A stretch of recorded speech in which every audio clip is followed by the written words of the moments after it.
today our topic of discussion is about the cell. Okay. हम आज पढ़ेंगे cell के बारे में. तो सेल क्या होता है? Cell is the basic structural and functional unit of life. Cell को हम सिंपली कहें तो सेल हमारी पूरी लाइफ का एक ऐसा इकाई है जो हमारी पूरी लाइफ को बना रहा है.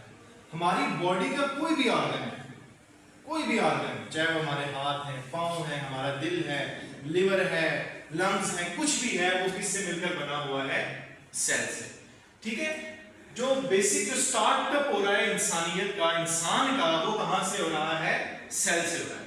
जैसा कि हमें पता है कि सेल्स जो हैं वो आपस में कंबाइन करते हैं. सेल मिलके क्या बनाते हैं?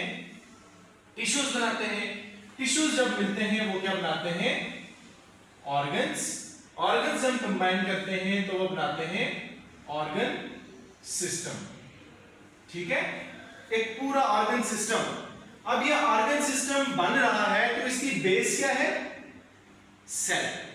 ठीक है. सो इसकी बेस क्या होती है? सेल होती है. Cell is the basic structural and functional unit of life capable of performing all essential performances. जितने भी हमारी बॉडी के अंदर परफॉर्मेंसेस हो रही हैं, जितने भी एक्शंस हो रहे हैं, वो सब कौन परफॉर्म कर रहा है? सेल परफॉर्म कर रहा है. ठीक है. जैसे कि अगर हम बात करें हमारी बॉडी के अंदर व्हाइट ब्लड सेल्स हैं. अब व्हाइट ब्लड सेल्स हमारी बॉडी को क्या प्रोवाइड कर रहे हैं? इम्यूनिटी. तो वो एक सेल्स है ना, वो अपना एक फंक्शन परफॉर्म कर रहे हैं.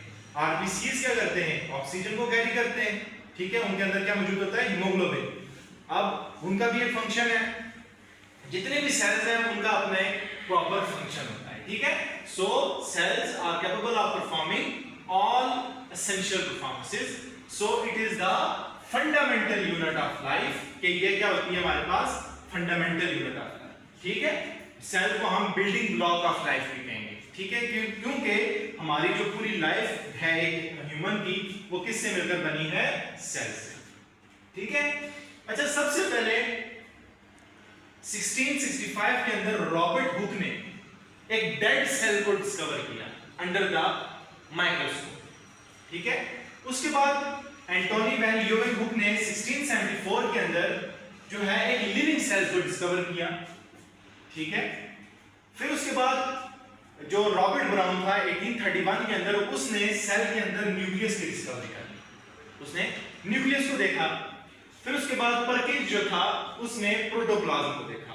प्रोटोप्लाज्म क्या होता है? Protoplasm is the living part of the cell. Protoplasm कौन सा पार्ट ऑफ सेल है? Living part of the cell, जिसमें क्या प्रेजेंट होता है हमारे पास? न्यूक्लियस और साइटोप्लाज्म. अब डिफरेंट थ्योरीज भी बनी. सेल थ्योरी जो है हमारे पास, उसमें डिफरेंट जो है लोगों का अपना एक अलग वर्किंग है. जैसे शील्टन जो था उसने 1838 के अंदर ये कहा कि plants are made of cells. कि जितने भी प्लांट्स हैं वो किससे मिलकर बने हैं? सेल से.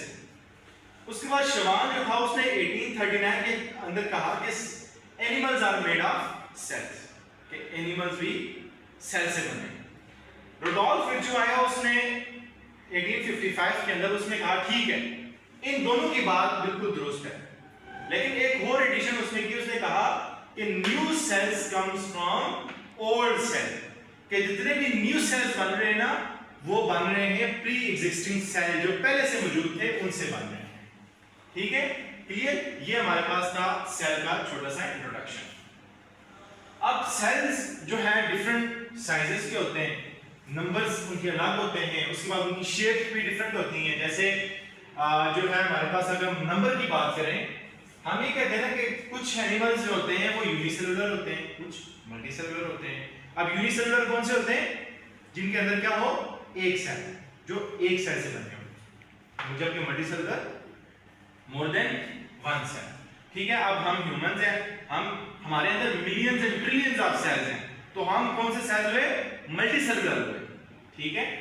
साइज की बात करें तो माइकोप्लाज्मा जो है वो सबसे स्मॉलेस्ट सेल है, और ऑस्ट्रिच जो एग है उसका सेल सबसे बड़ा है. ठीक है. और अगर हम इसकी शेप की बात करें तो हमने पढ़ा हुआ है कि आरबीसीज जो होती हैं इनकी शेप डिफरेंट होती है. आरबीसीज जो है इनकी शेप डिस्पाइडल होती है. नर्व सेल की शेप भी एक डिफरेंट शेप होती है. नर्व्स के बारे में जब हम पढ़ेंगे तो हम उसमें शेप देखेंगे. एक पूरी सेल बॉडी होती है इनकी. ठीक है. उसके बाद ह्यूमंस की बात करें तो ह्यूमंस में सबसे स्मॉलेस्ट सेल कौन सा है? Sperm cell. ठीक है, लार्जेस्ट सेल है जो ओवम फीमेल एग सेल जो होता है, ये सबसे लार्जेस्ट है। और सबसे लॉन्गेस्ट सेल जो है वो हमारे पास हमारा नर्व सेल है। ठीक है, वो सबसे लॉन्गेस्ट होता है।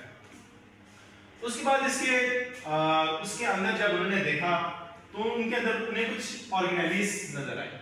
ठीक है, ऑर्गेनेलिज हैं, डिफरेंट ऑर्गेनेलिज हैं। अब जो सेल मेम्ब्रेन है ना, सेल मेम्ब्रेन या प्लाज्मा मेम्ब्रेन, ये प्रोटेक्टिव कवरिंग होती है, प्रोटेक्टिव मेम्ब्रेन होती है जो कि हमारी सेल को प्रोटेक्ट कर रही होती है। ठीक है, अच्छा ये क्या करती है? Outer most covering of cell. उसके बाद सिलेक्टिवली परमिएबल मेम्ब्रेन, ये अलाउ करती है कि सेल के अंदर कौन सी चीज जानी चाहिए और कौन सी चीज नहीं जानी चाहिए। ठीक है, और made of lipids and protein, lipid से और प्रोटीन से मिलकर बनी होती है। प्रोटीन कितने percent? Protein 55%, lipids 40% and carbohydrates कितने परसेंट? 5%। अब हम बात कर लेते हैं साइटोप्लाज्म। साइटोप्लाज्म क्या होता है? Fluid present inside the cell formed by the 80% of water.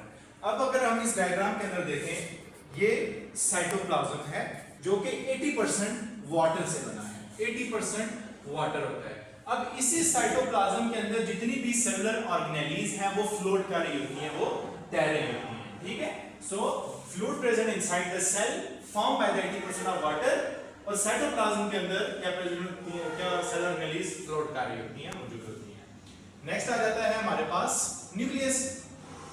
So nucleus is the largest cell organelle. ये लार्जेस्ट सेल ऑर्गेनेली है और ये सेल का कंट्रोलर है। इट्स द सेंट्रल पार्ट, एक कंट्रोल कर रहा है पूरे सेल को। कंट्रोल करने में किसका रोल होता है? हमारे पास न्यूक्लियस का। और इसके पास न्यूक्लियर मेम्ब्रेन होती है। ठीक है, और इसको किसने डिस्कवर किया था?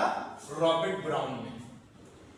नेक्स्ट हमारे पास इसके कुछ फंक्शंस आ जाते हैं। तो इसका सबसे पहला फंक्शन है, जितनी भी सेलुलर एक्टिविटी है वो ये न्यूक्लियस कंट्रोल करता है।